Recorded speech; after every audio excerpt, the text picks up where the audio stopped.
Governments have a long history of misinformation, disinformation, secret operations all the time. And usually it's got to do with military operations. Ultimately, it's related to profit making.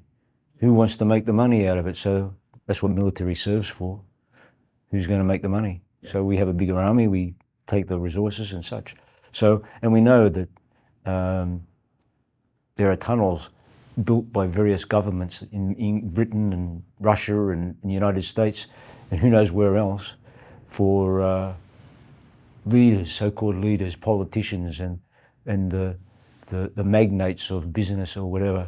In the event of a nuclear war, they can all go and hide in these tunnels thinking that they can come up and take over the world again once everybody else has blown up themselves, or they've blown up everybody else rather, because we don't do the blowing up, they do the blowing up. It's ridiculous, but nonetheless, that's what they've done, and we know that that's true. So I wouldn't be surprised that there are many other secret operations, projects, because the military do it all the time. They've always got secret projects, so it doesn't stop just with them.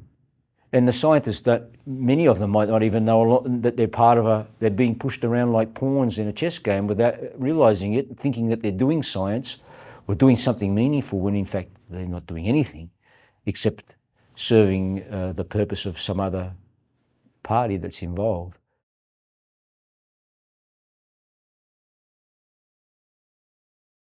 It's become such that there is deliberate suppression of science. For instance, the Astrophysical Journal now defers requests for permissions to reproduce anything that they've published to the authors of the publications. Well, authors of these publications who don't want to be criticised can refuse the permissions. That's deliberate. Now, also, publishers, mega journals and their primary head companies, amalgamating through some kind of organisation, they give the name Rights Link, and they charge ridiculous amounts of money to be able to reproduce, to get a permission. I just paid $134 for permission to reproduce one image from the Journal of Computer-Assisted Tomography. These are insidious developments to that effectively obstructs free and open scientific discussion. First, there's money, and the second thing, preventing people from getting permissions by copyright technicalities and putting it in the hands of people who obviously have a vested interest. We don't want to be criticised, we won't give permissions. So that's deliberate. And of course,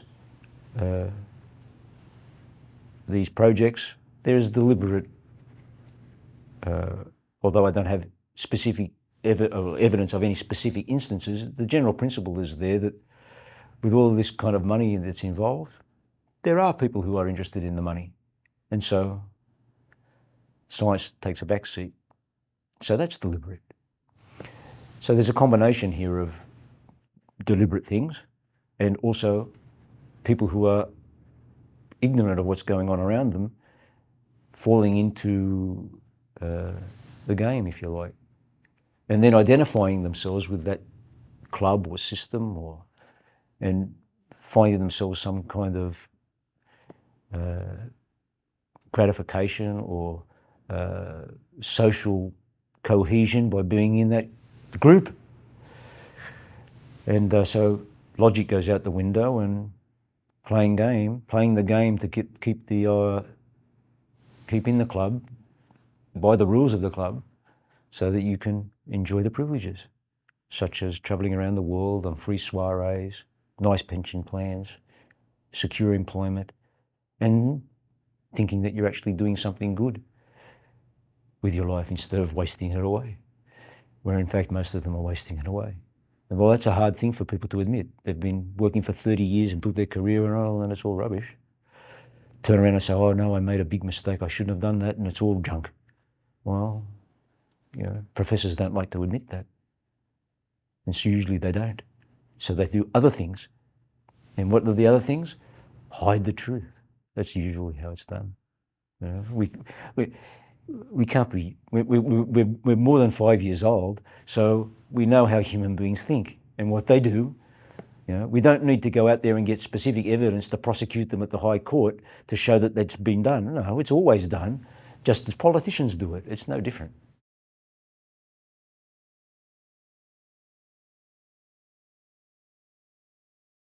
Well, from my own experience, I can only say that rather than just learn facts and pass tests, start thinking about what you're being told and start thinking about what you read and study.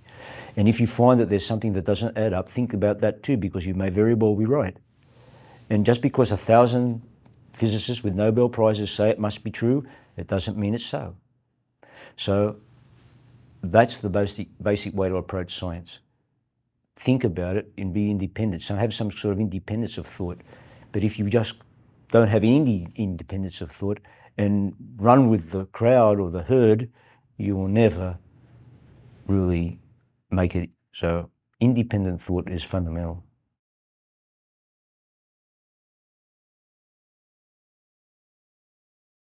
I don't think there's a legacy from Einstein.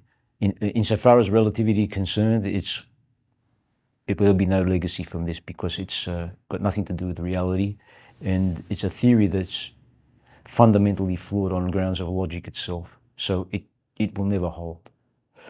And it's time that physicists and science face that fact instead of this adulation, this irrational adulation of a man.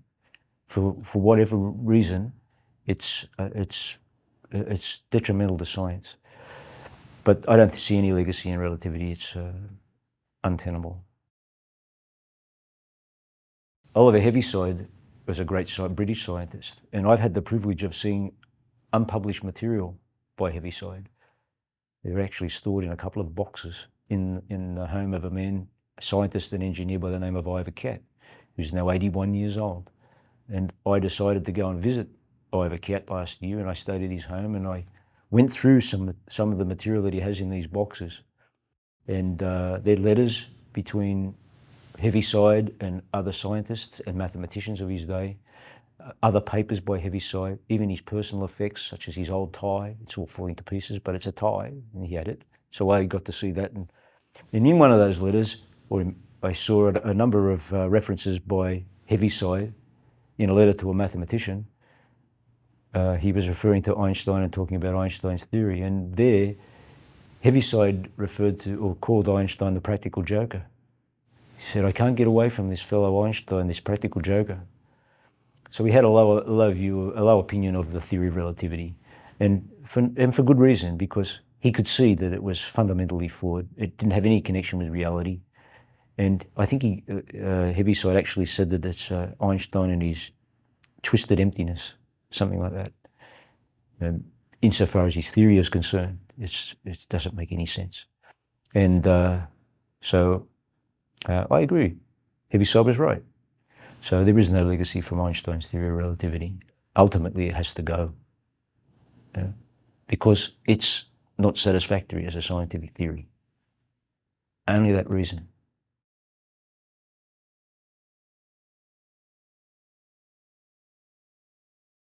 Unfortunately, yeah. I think that money has played a big role in destroying science. There are many prizes now besides the Nobel Prize. I think all of these prizes should be abolished because it's created nothing but greed, competition, and the ruination of scientific reasoning. It's all become a competition for money. Who's going to win the next Nobel Prize? Everybody wants to have a Nobel Prize or a breakthrough prize or whatever prize it is because they get prestige and money. Take away all of that, and then we're back to just doing science for what it's supposed to be. So I think all of these prizes should go. And I don't see any purpose in them at all. I think it's terrible. So get rid of them too.